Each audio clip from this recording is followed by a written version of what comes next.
Hi friends, welcome to bikers paradise. Already நம்ம ஒரு last வீடியோவில் டிஸ்கஸ் பண்ணியிருந்தோம்.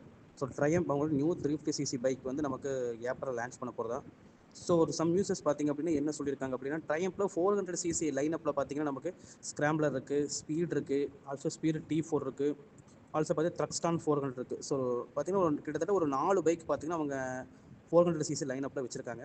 ஸோ இந்த ஜிஎஸ்டி கட்டில் பார்த்திங்க அப்படின்னா ஜிஎஸ்டி ப்ரைஸ் பாயிண்ட்டில் எபோவ் 350cc பைக்ஸோட ஜிஎஸ்டி ரேட், ஸோ டேக்ஸ் அவங்க இன்க்ரீஸ் பண்ணதுனால கவர்மெண்ட் ஸோ பெரிய இம்பாக்டாக இருக்குது 400cc அவங்களுடைய மார்க்கெட் லைனப். ஸோ பெரிய இம்பாக்ட்னால பார்த்தீங்கன்னா சேல்ஸ் அவ்வளோக்கா அவங்களுக்கு வந்து இப்போ அச்சீவ் பண்ண முடியாத சுச்சுவேஷன் இருக்காங்க. ஸோ இப்போ கரண்ட்டில் இந்த 350cc நமக்கு கொடுக்குறதா இருக்கக்கூடிய தட் மீன்ஸ் ஸ்பீடு 350 அப்படிங்கிற மாடல் நம்ம ஆல்ரெடி டிஸ்கஸ் பண்ணியிருந்தோம். ஸோ இப்போ என்டையர் லைனப் எல்லாத்தையுமே அவங்க வந்து அவங்களை 350cc லைனப்பில் கொண்டு வர போகிறதா சில டீட்டெயில்ஸ் வந்து நமக்கு வந்து சொல்லியிருக்காங்க.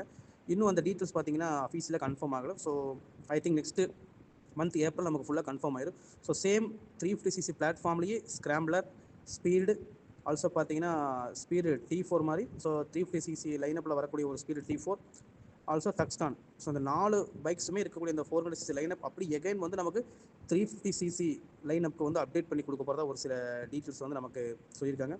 ஸோ நெக்ஸ்ட் மந்த் லான்ச் நமக்கு கண்டிப்பாக தெரியும். ஸோ 350cc லைனப்பில் இந்த 4 பைக்ஸ் நமக்கு அப்டேட் பண்ணி கொடுத்தாங்க அப்படின்னா நமக்கு ப்ரைஸும் வந்து அஃபோர்டபுளாக இருக்கும். ஸோ ஈஸியாக நமக்கு பார்த்தீங்கன்னா ட்ரையம்ப் மோட்டார் சைக்கிள் ஓன் பண்ணுறதுக்கு நமக்கு நல்ல ஒரு சான்ஸாக இருக்கும். ஆல்சோ இதனுடைய மோஸ்ட்லி ஒரு பர்டிகுலர் பாயிண்ட்டாக சொல்ல வேண்டியது என்ன அப்படின்னா, ட்ரையம்ப் பைக்ஸை பொறுத்தளவு பார்த்தீங்கன்னா எல்லாத்துக்குமே தெரியும் 10,000 kilometres or every 1 year once மட்டும்தான் சர்வீஸ் அவங்க சொல்லியிருக்காங்க அவங்க பைக்ஸ்க்கு. So mostly KTMs, so Jawa HD எல்லாமே பார்த்தீங்க அப்படின்னா 6 month ஒன்ஸ் சர்வீஸ் இன்டர்வல் வந்து சொல்லியிருக்காங்க. பட் நமக்கு ட்ரையம்ப் சைடு பார்த்தீங்கன்னா 1 year ஒன்ஸ் தான் சர்வீஸ் இன்டர்வல் சொல்லியிருக்காங்க. இது அவங்களுடைய பில்ட் குவாலிட்டி, ப்ராடக்டோட குவாலிட்டி வந்து நமக்கு சொல்கிறாங்க. ஸோ இந்த 350cc லைனப்பில் இந்த 4 பைக்ஸ் நமக்கு கிடச்சதுன்னா கண்டிப்பாக இந்தியன் மார்க்கெட்டில் வந்து ஒரு மிகப்பெரிய ஒரு மைல் ஸ்டோனாக இருக்கும். Thank you friends.